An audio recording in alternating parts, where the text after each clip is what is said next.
Good morning, everyone, and welcome to Wednesday morning. It's Stephen Whiteside here from theuptrend.com. Well, that was an interesting way to start the month of September. The month of September is usually not a good month, and it's usually very volatile. It's kind of odd to see how the market went from being so bullish on Friday to being so bearish on Tuesday. Now, in the pre-market this morning, we don't have any major economic numbers coming out. International trade usually doesn't shift the market too much. The Bank of Canada should be lowering interest rates this morning. That is probably already baked into the market. So we saw a fear spike yesterday, and it wasn't on the back of all of the market. It was really commodity stocks and technology stocks really pulled the market down. A lot of the market held up fairly well, including the financials, which were down on both sides of the border, but certainly not enough to scare anybody. So really, it was all about commodities and technology stocks on Tuesday.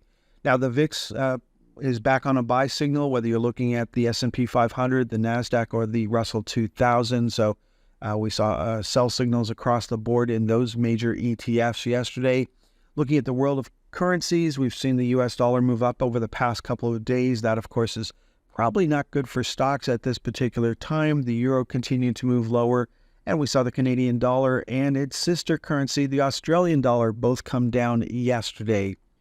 Now, looking at bonds, well, it was interesting to see the risk-off trade happen yesterday. We saw money go back into the TLT and the XBB, but it certainly came out of emerging market and junk bonds yesterday. Both of those areas of the market were hit hard. So the safety trade was for money to go back into the low-risk end of the bond market and out of the high-risk end of the bond market.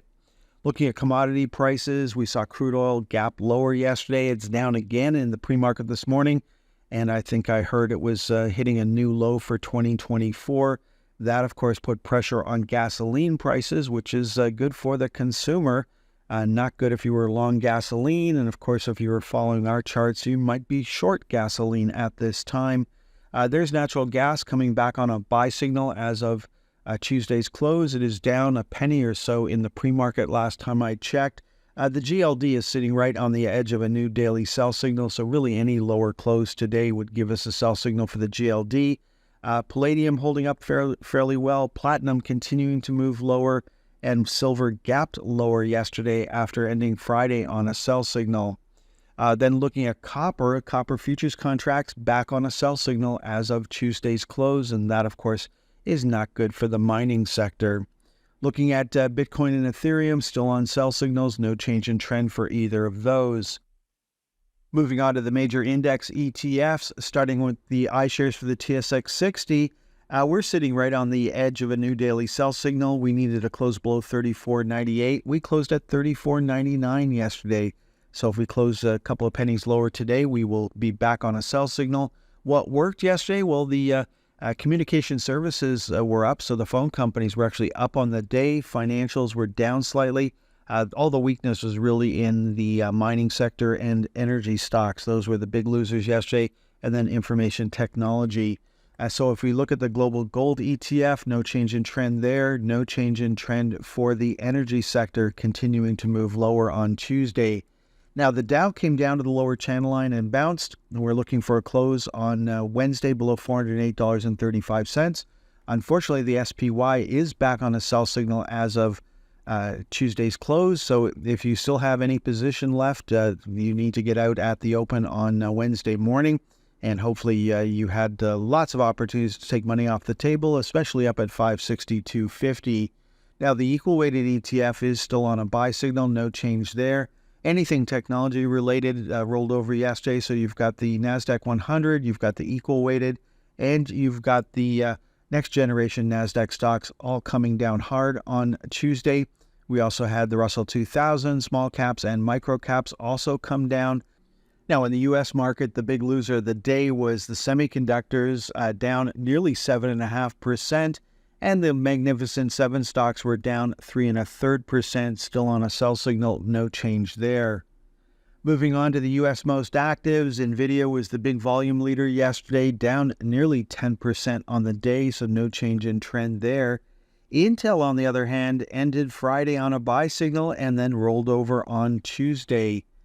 What's still working? Well, Tesla is still treading water here. It is still on a sell signal. It traded through the upper channel line yesterday before closing lower on the day. So some people really wanted Tesla badly yesterday, but ended the day lower. So no change in trend for Tesla. Then we've got NIO back on a buy signal as of Tuesday's close. Big update yesterday for AT&T, so that would certainly be a safety trade. And as I mentioned earlier, the phone companies in Canada held up fairly well yesterday. No change in trend for Ford. Ford is sitting right on the edge of the upper channel line. A close below $10.84 on Wednesday would give us a sell signal. No change in trend for Bank of America, holding up fairly well. Apple, unfortunately, came down and ended the day on a sell signal, so new sell signal for Apple as of Tuesday's close. And then looking at Pfizer, still on a sell signal, no change there.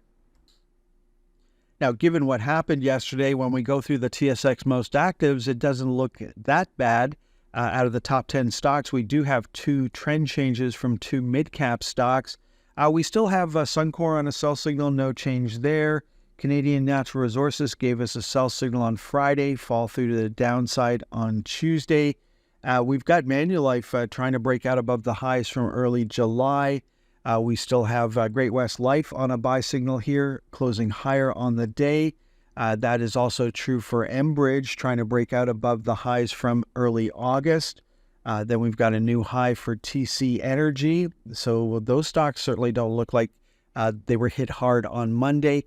Baytech, unfortunately, rolled over. It is back on a sell signal as of Tuesday's close. There's a new high for Power, and then, unfortunately, a new low for Cenovus on Tuesday, still on a sell signal, of course. And then B2 Gold rolled over on Tuesday. It is back on a sell signal as of Tuesday's close. Okay, folks, that is all for this morning's presentation. The sell-off was really focused on the technology and commodity sectors of the market. A lot of the rest of the market held up fairly well. And so over the next couple of days, we're going to see if the rest of the market wants to roll over and join the weakness that we saw in commodities and technology on Tuesday.